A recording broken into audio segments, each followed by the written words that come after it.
Let us...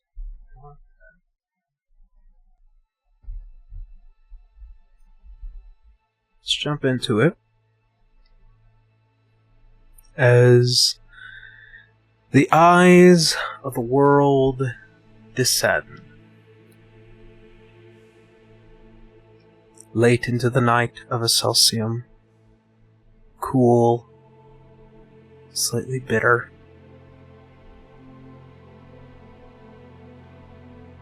In this restlessness, Citra,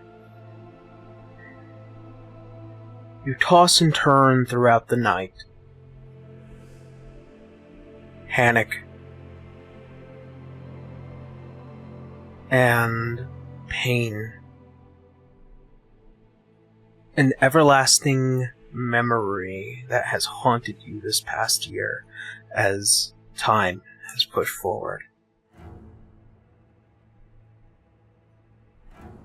You remember the memory of death, your soul leaving your body, the haunting visage of the demon prince of undeath as an avatar taken by an Umbrian.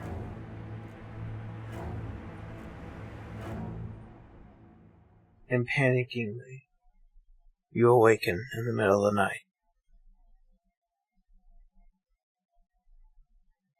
Yeah. Just immediate, no, and just constant screaming. Can't scream because I have neighbors. Sorry, fans. As you do, you feel the immediate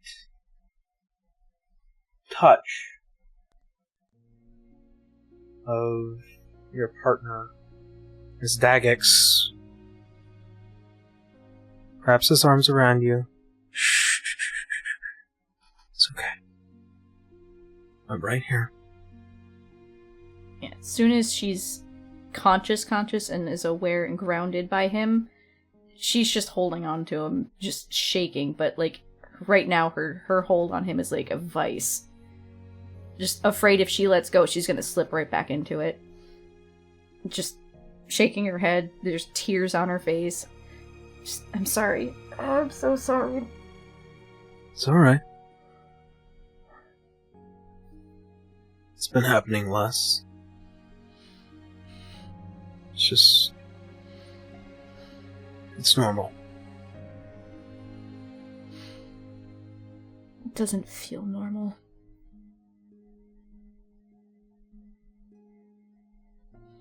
It's... as you see, as he kind of just runs the hand over the bed,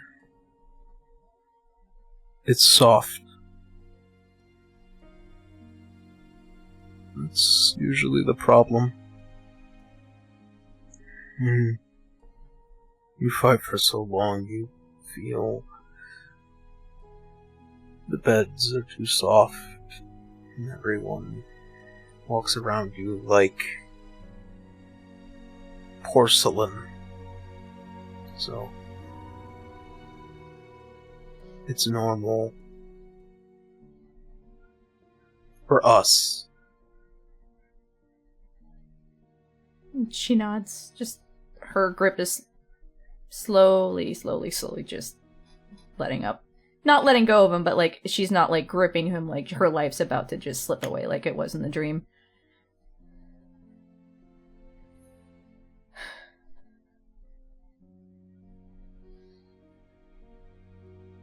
It's...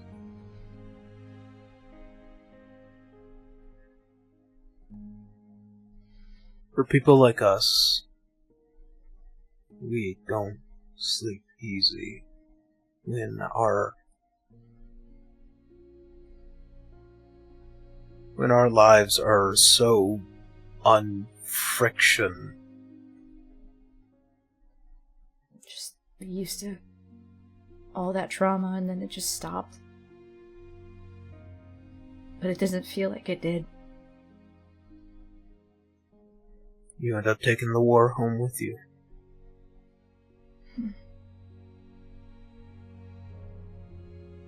At least this time I didn't kick you out of bed. Yeah, you didn't. I'm still sorry about that one.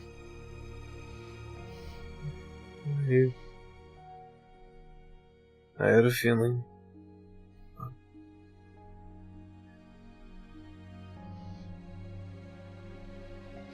I guess Sav also protected my mind in my sleep during that time too, though.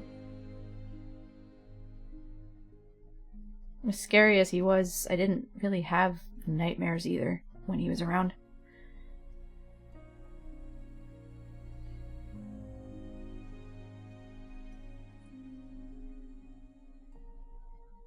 I'm glad that I'm here now. Me too. And she just lets out a breath that she didn't realize she was pretty much holding. Almost like it felt that way anyway, and just lets her head rest against his chest at this point, just trying to let her body just relax as best it can. What time is it even at this point?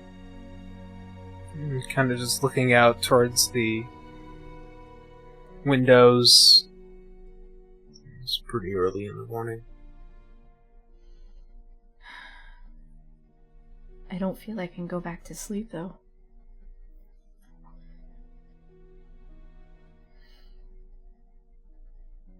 For us, our minds often drift. We are not straining the body. So, I think it's time that we just continue our regimen. Keep the body busy while the mind works out the rest. You're right. Thank you.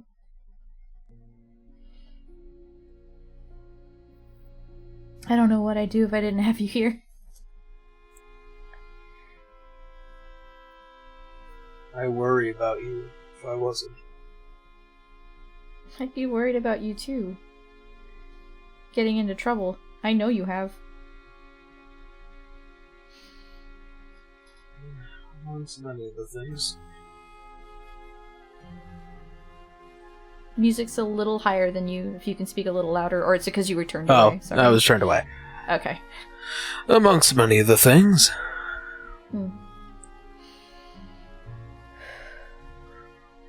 Listen.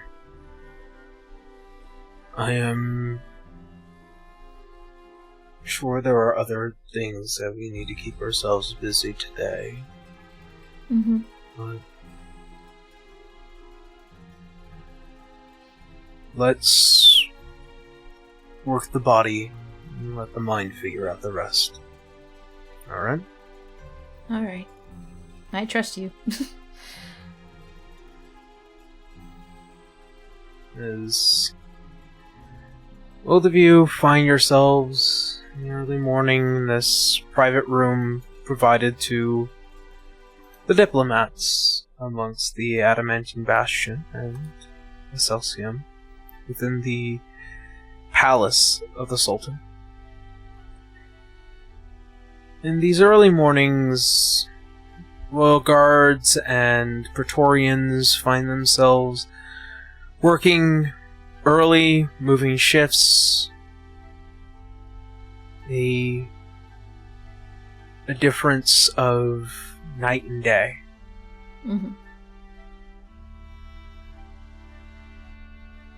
As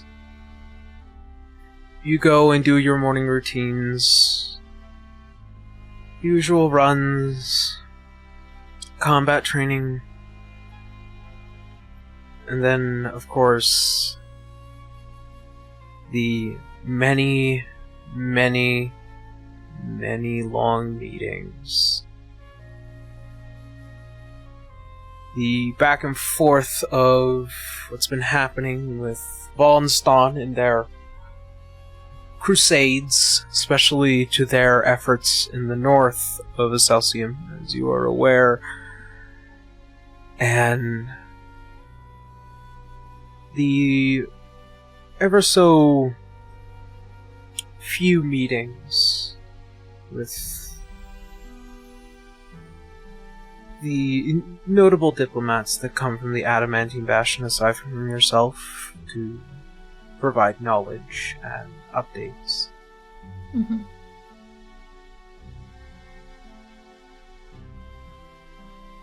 The days are long, but they are peaceful. But as you are aware, peaceful makes it hard to center oneself these days. If it's too quiet for too long, the mind wanders into the trauma again. Mm-hmm.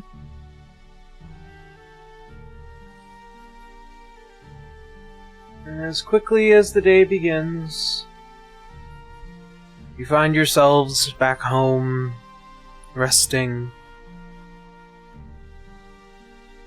waking up. Another day passes. More information, more wars, more everything, and it passes. Is she also being utilized as a healer at this point as well? Oh, absolutely. Okay. One thing I forgot to ask.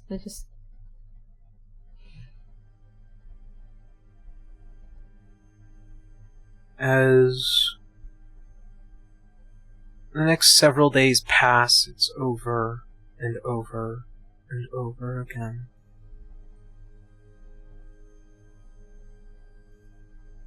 One night in particular, a change.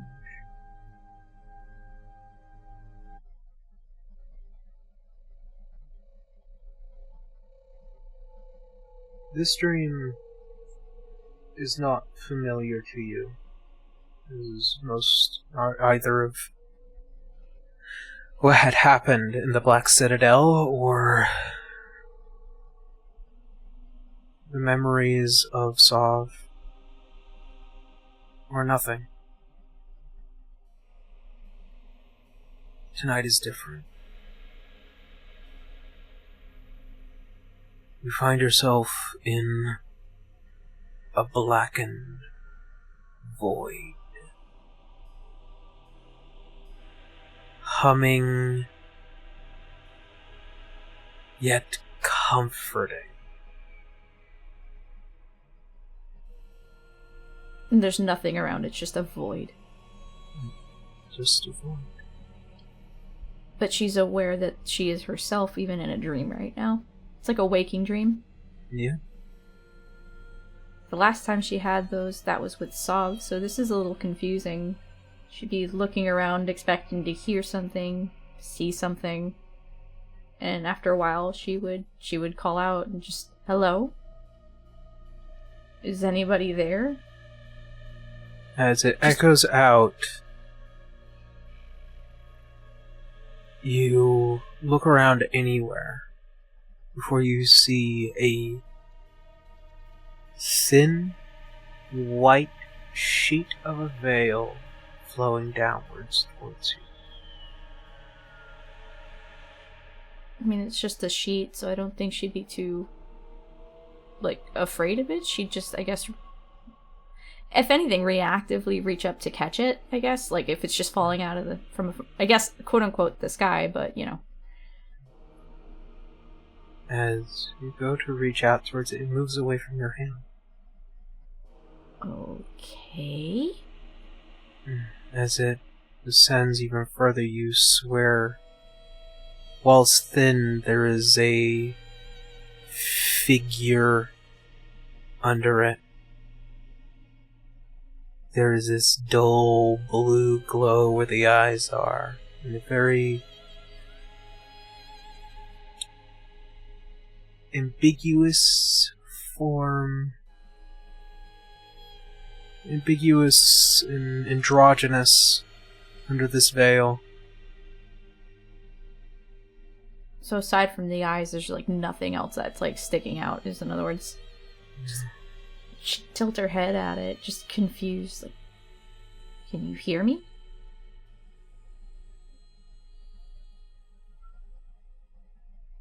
I can.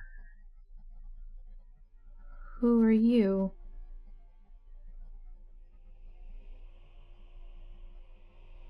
I go by many names.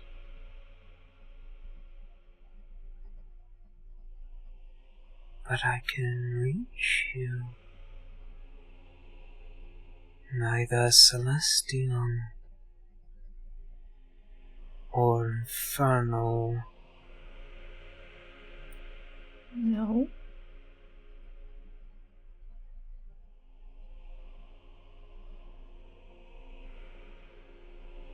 A Harbinger. I am?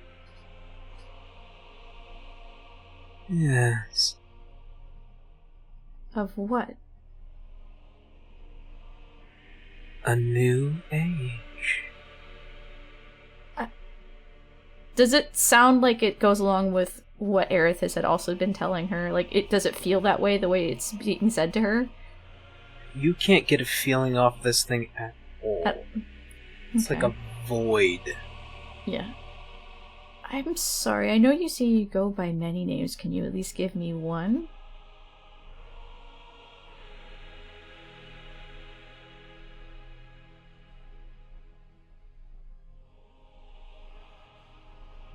I am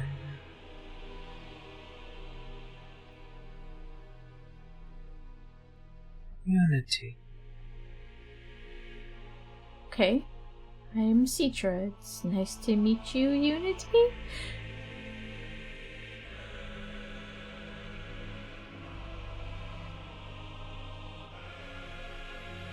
We have sights to show you, Harbinger. We?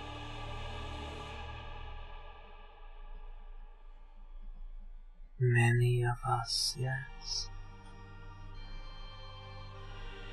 As you see, as the faint veil raises where a hand would be, and almost as if to beckon forward, you see worlds begin to appear from the void and the darkness. Entire stars appearing from nowhere. She's wide-eyed and takes a step back, just not afraid, just taken aback by all of a sudden all these images.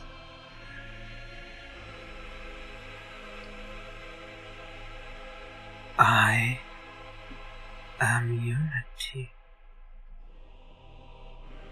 You are my mythos, my harbinger. Can I insight if this is, like, a threat? Sure. Because she's used to having gods in her head and Sav in her head, so, like, it's not too far off from the crazy that she's used to, but, like, this is a little off, you know? Mm-hmm. Alright, so I know... Hold on. Where are my notes? I had to take notes, guys, because Roll20 doesn't show me all the things I used to have. I'm done.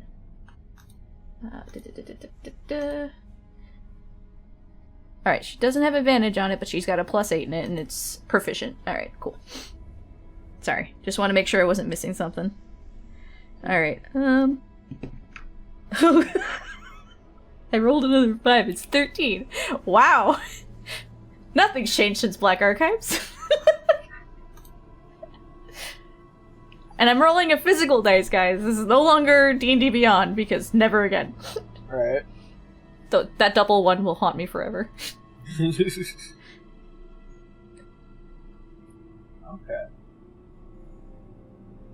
There is no threat to these words. Okay. But they sound like an invitation. A peaceful Okay. and kind invitation. Yeah. Change. Well, with that feeling, then it's not feeling like a threat. She'd step closer again where she was originally and just... So what do you need me to do?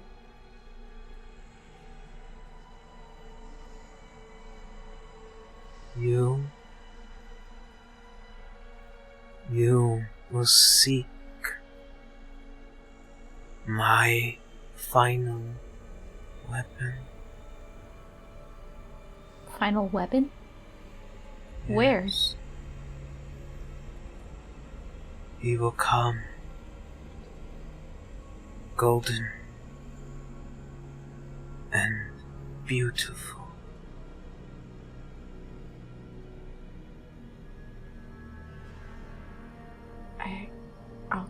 I'll keep an eye out, I guess. Like, Citra doesn't know anybody of that kind of description. Not even Sav was like that.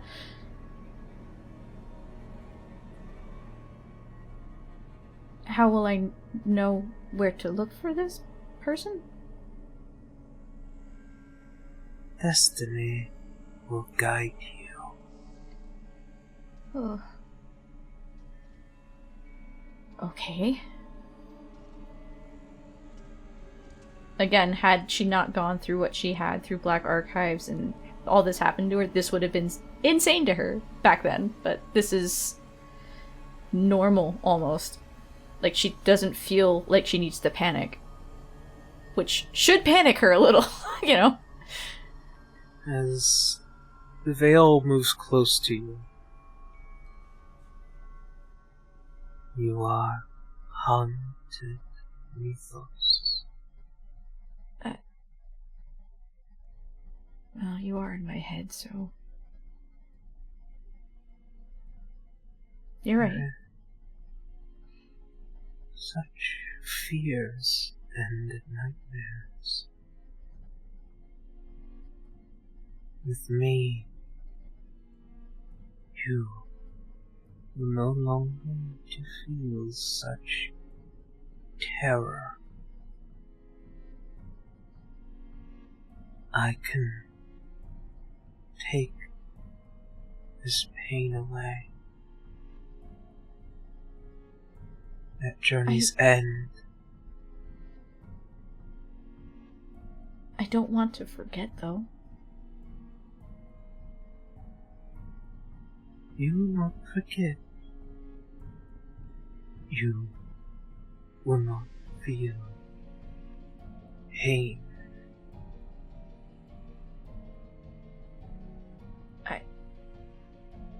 I appreciate it, but isn't pain a part of life? Does it have to be? I'm afraid that question's a little above me.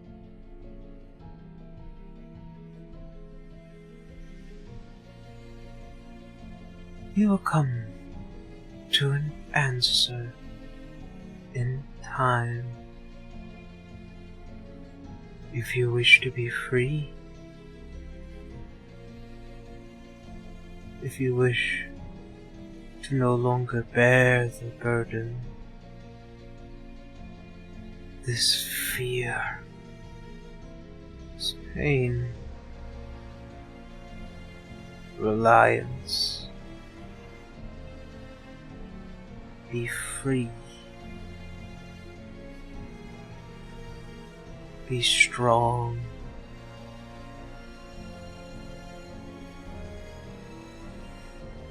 She's looking at this figure a little unsure, because the general thought in her head is that life is full of pain while it's also full of good things and such, and the idea of you don't need to feel pain anymore seems a little off, because everything's in a balance. Where there's pain, there's things that make you feel happy and good at the same time. You can't have one without the other, so she's not sure where that actually means, but she will give it a nod purely out of respect, and she doesn't know what's about to happen, but she doesn't feel like this is a wrong thing to say. Will I be seeing you again? Yes. All will be seeing me again. All?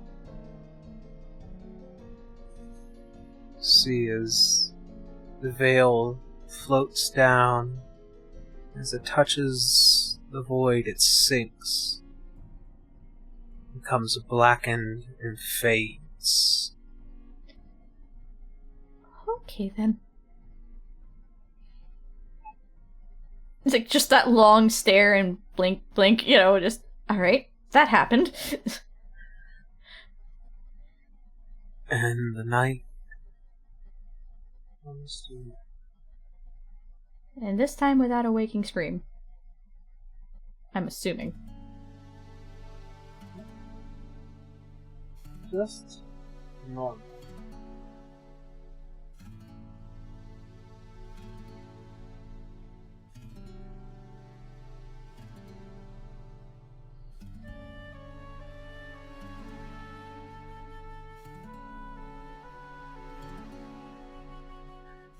As the day begins, like any other, more training, more keeping the body busy while the mind works out the rest.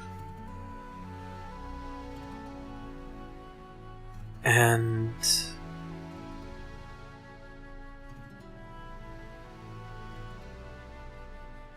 as the day begins to pass,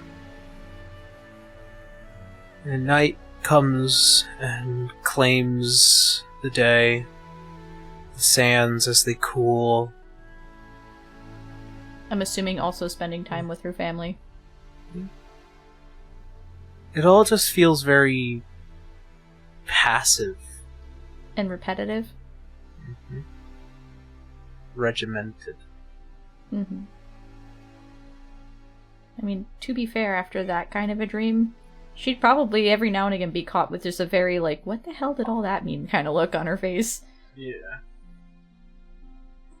And as both you and Daggix go to return home, walking along and just talking, just so that way you don't focus too heavily on too much.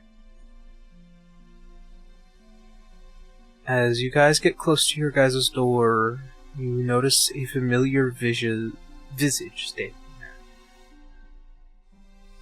A Harlan Kapoor stands at the door. The threshold. Citra is wide-eyed, but, like, the tail sways happy behind her just to see a familiar face again. Just, Miss Kapoor? Citra! You're here in Turner? Acelcium! With different tidings, but not of the glad times. And you see as Daggix approaches, over to the point. Come on in. That's all. Make some tea at least. Yeah, absolutely. She's just excited to see a friendly face. As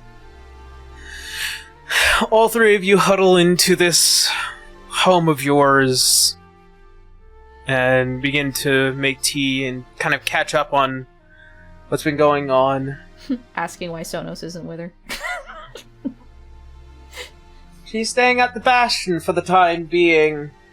I've been on a bit of a trek, if you will. A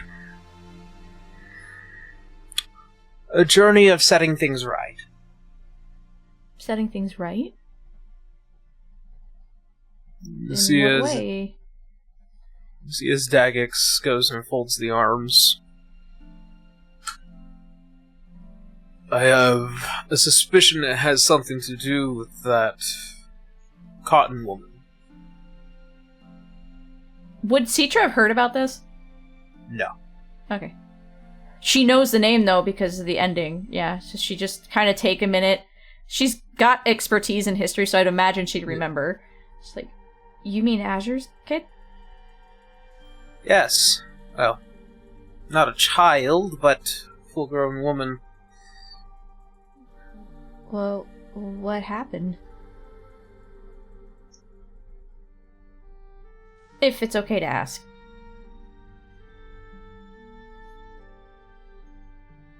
I attacked them. I feel like I'm missing context. You don't seem like a person that would just attack someone just because. It's because she bared information that I don't think Miss Kapoor could dare to hear, given her disposition. As an Umbrian? Specifically as an Umbrian, yes. Oh. Wait, I mean... Oh, that... She's already connecting dots. Like, if she attacked someone close to Azure, that probably didn't end very well. It's like... This was a mess, wasn't it? It ended with a very soured interaction with Alois, one that he decided to withhold from the rest of you out of, I don't know, kindness, respect, whatever it is you'll call it. To be fair, he held a lot of things back from us until it was a bit late. Yes, as he is one to have done. Yeah. Unfortunately, I can't lean on Alois anymore. None of us can. So therefore, he is incapable of doing at least one of the very few things I wish he was here for, and that would be revealing bad news. Yeah. I would state that since they're talking about Azure again, like, she's put her cup down, but under the table she is, like, fidgeting because it's just bringing up all the memories, and she's trying her best to just focus on hearing her voice, then letting her mind slip back. So what is it that you want, really? You're not a special director anymore, so calling upon us is a little out of your purview, wheelhouse, whatever it is. She's still our friend.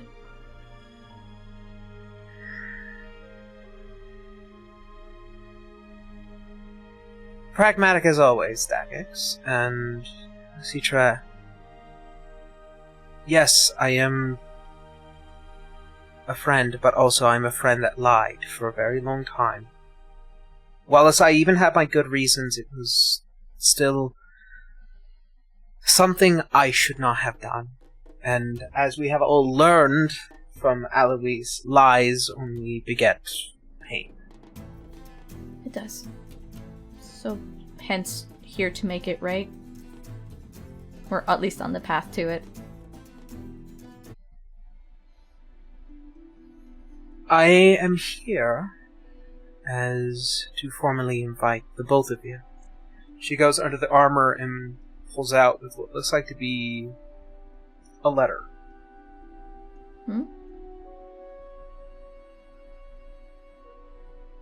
I am to face the king and queen at trial for my crimes.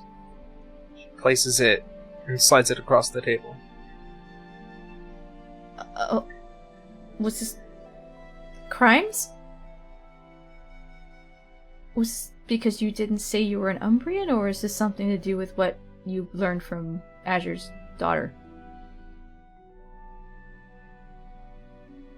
To be quite honest, both. Oh. And as she's speaking, she's picking up the letter and opening it. It is a direct information, time, date, as well as the magic that this letter provides is a portal that will provide a immediate access back to the Adamantine Bastion. Huh, well, that's convenient.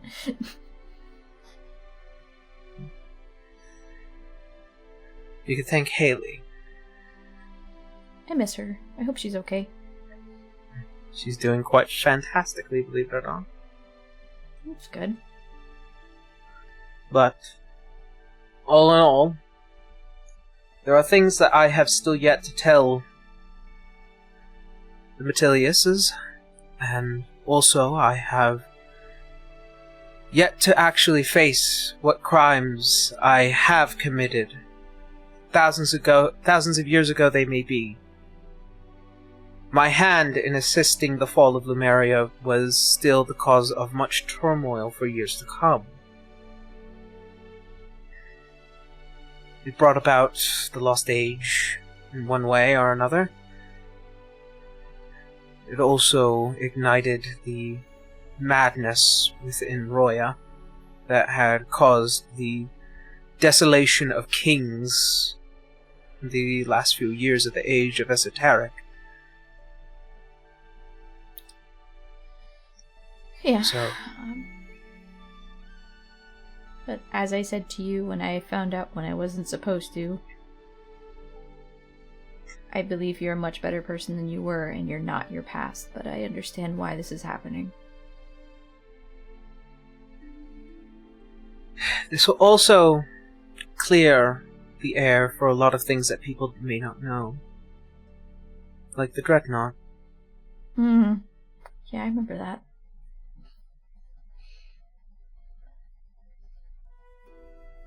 So, both you and Dagix are welcome to this trial, as it is closed off to the rest of the public. I would hope that you will act as character witnesses and to remain entirely honest. Absolutely.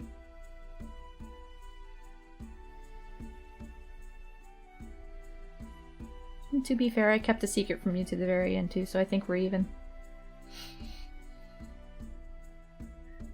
She's just trying to lighten her mood a little bit. Yeah. See, as Dagix has not changed expression, still slightly sour.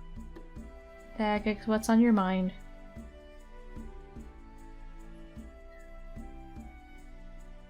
I wonder why you're doing this after about a year. Why not sooner? Why not when our unit dissolved? It's a fair question.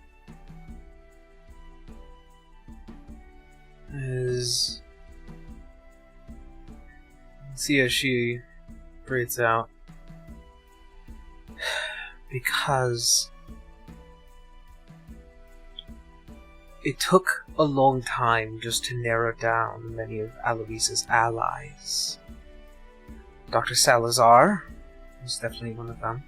Oh. Trying to reach Cotton. Unfortunately, my efforts had to stop at one of her companions. Well, you did attack her, so... And then, also, one of their more fiery members of the Black Archives, which that took a unbelievable amount of time to locate. Again, she's like, no, that's par for the course for Black Archives. All in all, Mr. Turner, it was an effort to try and locate as many people that be willing to show up for the trial. We can't rely on Praetorians and guards, considering their oath of secrecy, and their duty to the king will always be prioritized. So finding those, I imagine, are a bit more persuaded in my side of things, as well as undue honesty, even at my side of things, is necessary.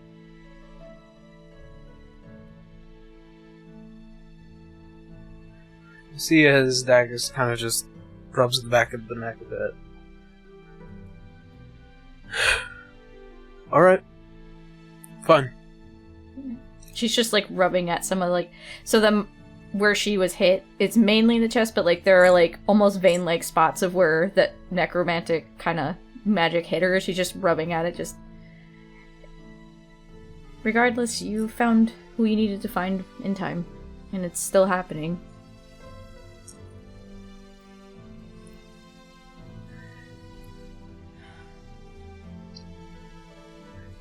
Are you doing okay? Myself, I am as good as I need to be. For everyone's sake. Okay.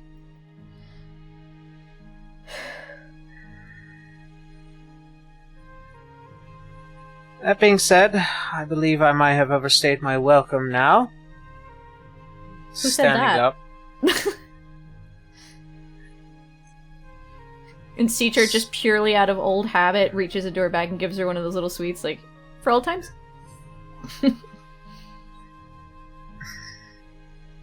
For old times. It has a little bit of a kick to it because it's an Acelcium, so be warned. Keep that in mind. I'll share when I get home. Mm-hmm. It's good to see you again, and we'll see you soon. Thank you both. Of course. Hopefully next time you'll stay for a little longer and enjoy your time here. If I ever get too old. Work's never done. She's trying not to pay attention to the fact that if she is found guilty and all this other fun stuff, she's gonna be arrested, so she's just like, oh, it's because you're busy. Yeah! Ever the optimist, Miss Idlewind.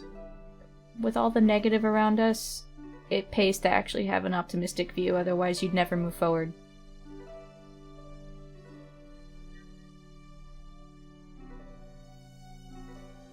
Right. So she nods her head, and Dagex kind of just standing next to your side. The door opens, and you see as the armored individual falls into the background and fades as the door closes. So not even she knows your last name, huh? Never once. No. I have my secrets.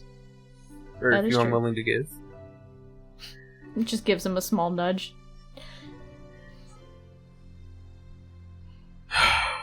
Looking at the letter, it's about a week away, all things considered. Do I want to know what was said to her that set her off? Everything's fine. Nothing can go wrong.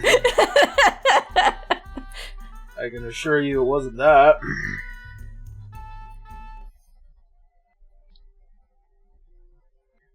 There was something I never got to hear, but sent her into a panic. One that you guys didn't get to see. I'd imagine if she heard that this is Azure's family, she wouldn't have just attacked. So it just seems really out of character. She was scared. Yeah. And if she's as old as we believe her to be... I know, because I saw it. And that means... out of thousands of years of witnessing probably war, terror, beasts beyond the veil. She saw or she heard something far more terrifying. Something she didn't want to lose. And it came from Azure's family. His kid is fine, right? Like, after that attack? Yeah. Okay. As kind of watching you walk away, he does rub the back of his head a bit. She has no idea it happened. No, she does not. I still think that Mirad did leave a little snack with a post-it note going, hey, sorry. Yeah. I love that thought, so to me it's canon. As the night continues, and the week passes, the night before the trial, as both of you finishing up dinner, there hasn't been any panic, there hasn't actually been any nightmares. Yeah, she's just been like, things have been calm again, which the trauma brain is not used to calm anymore, so when there's calm, it's like, alright, when's the other shoe gonna drop? So I'd imagine, aside from thinking of the trauma, now she's replaying that dream over and over again, like, what does that mean? Because she's heard her grandmother tell her she's the change that Acelcium needed, but, like, this is different.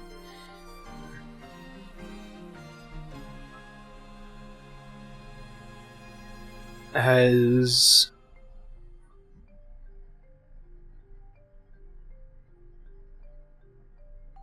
both of you head off for the night, laying in the ever so softened bed, minds drift.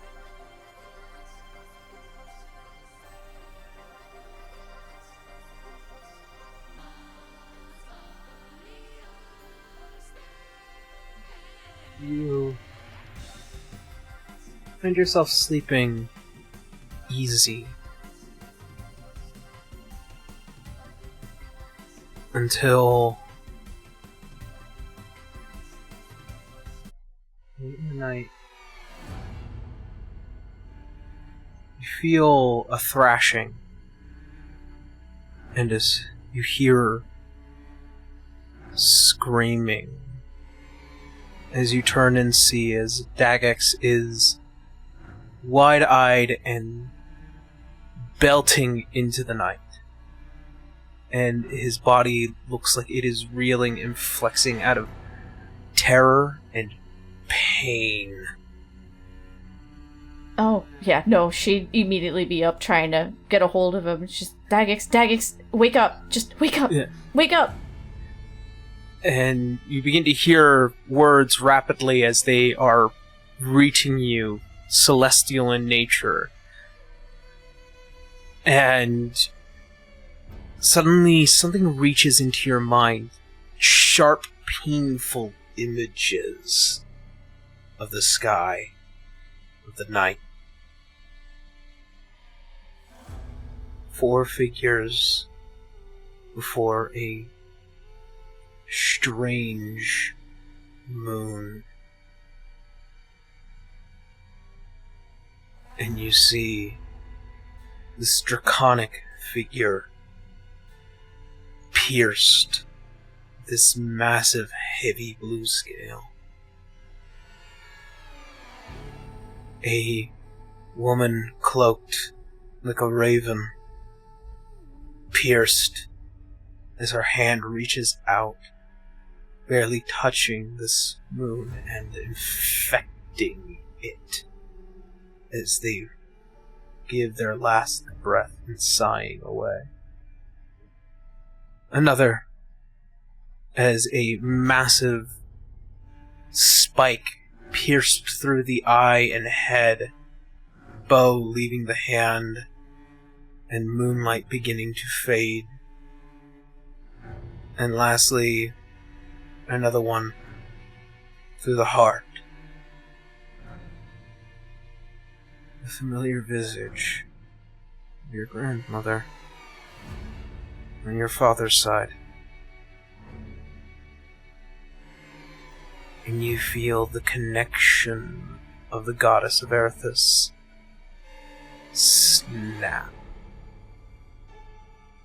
As your mind rushes, you see a sky of stars, of beings fleeing this star, fleeing this realm, this planet, this world and its reflections, as they flee to the astral sea.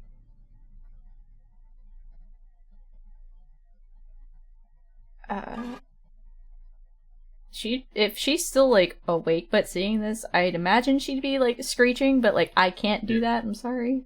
So yeah, she'd be just trying to hold on to him, but she'd be screaming. You are both hit with a wave of dread. Immediate catharsis, dread, and apathy, as both of you lay there relaxed, breathing heavy and in fear. So we both saw the same image? Mm-hmm. As soon as you touched him.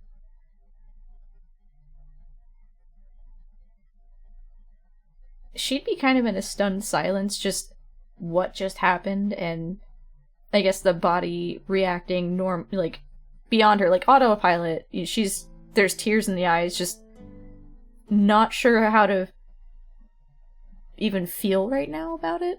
Just the shock is too much. You see his Dagex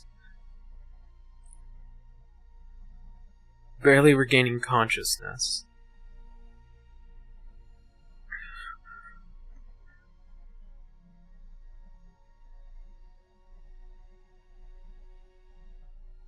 And you see as he kind of just looks at his hands, his arms, see his goes and rubs the crest on his face, and her hand's reaching the her necklace that her grandmother had given her, just gripping at it. The connection that both of you have had to these gods have ceased. It's gone now? It is gone. There is no connection. There are. Yeah, she just stare at him and just, like, there's no words, but, like, mentally they can just see that it's the same question and the same answer that they're both giving just through the eyes. I need to go find my dad. I need to go find the Sultan. See, as both of you immediately getting up and running out. I would say she'd hug him before they separate, though, just purely because she never knows what shit's gonna happen, so. As there is a call for panic as the both of you enter the palace, and you hear of the Sultan and his son having awoken screaming, yelling in this celestial tongue. And you find your mother as she beckons you back to their home. As you see as your father just hands and face just palmed together. Yeah, she's immediately approach him, just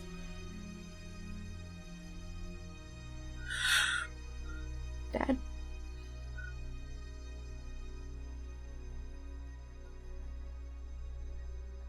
And she'll just put her hands in his.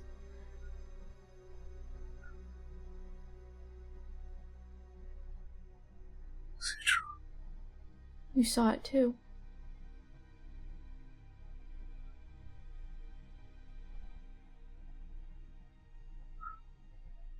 She's gone. How?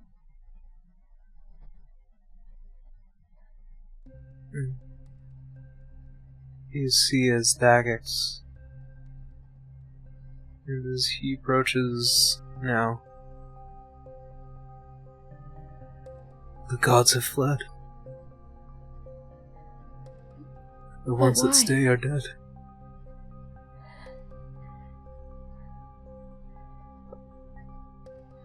As you see as your father looks up. Next to the moon.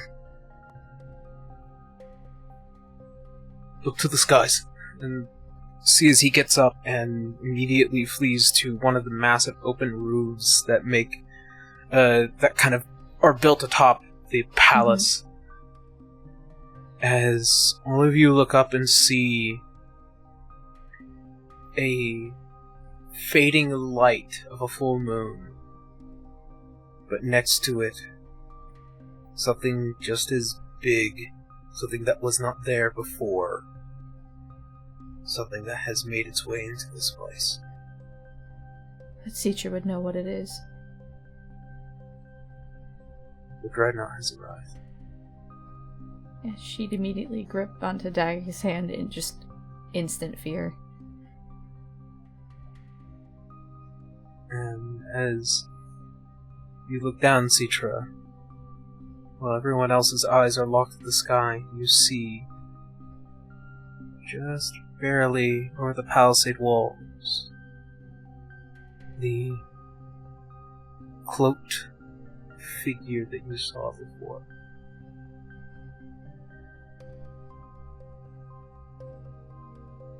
Unity. Mythos. Unity? Now? Sees the figure flutters away, fades into the night.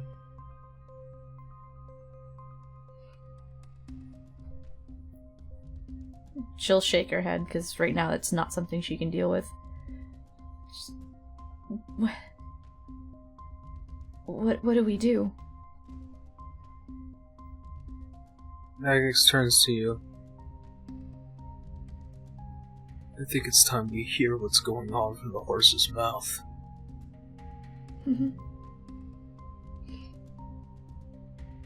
See as he looks towards your father.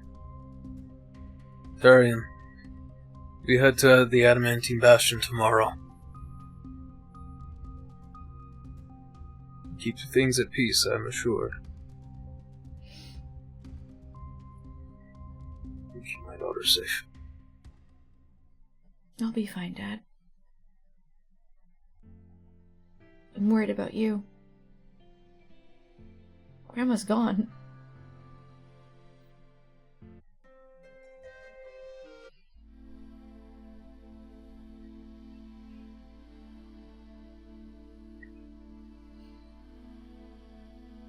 We'll see what I can do. The kingdom comes first. Be careful. This can incite mass hysteria.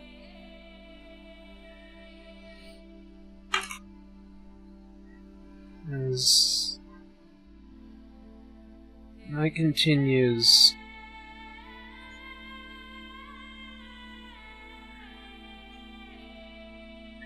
and the early morning begins, as the both of you go to approach and find an open space.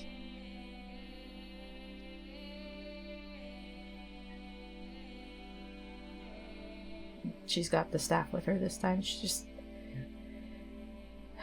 just in case. We'll be safe. It's the Bastion. It's safe.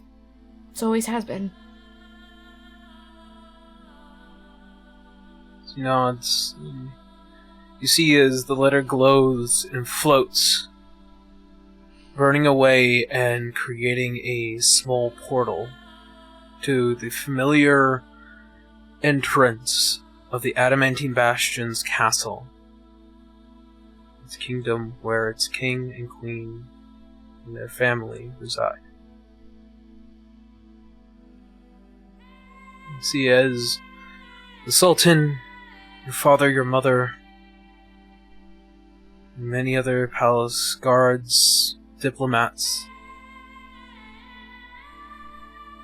all look at you assured to protect this place. Citra would just give a polite bow. We'll return soon.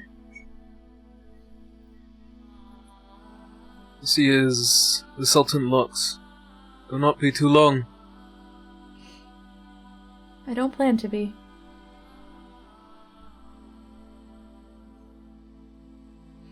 Go. She'll give a small smile, but like, I guess it's just a shared feeling. They're all shaken right now, so. And she'll take Dagger's hand. As you walk through and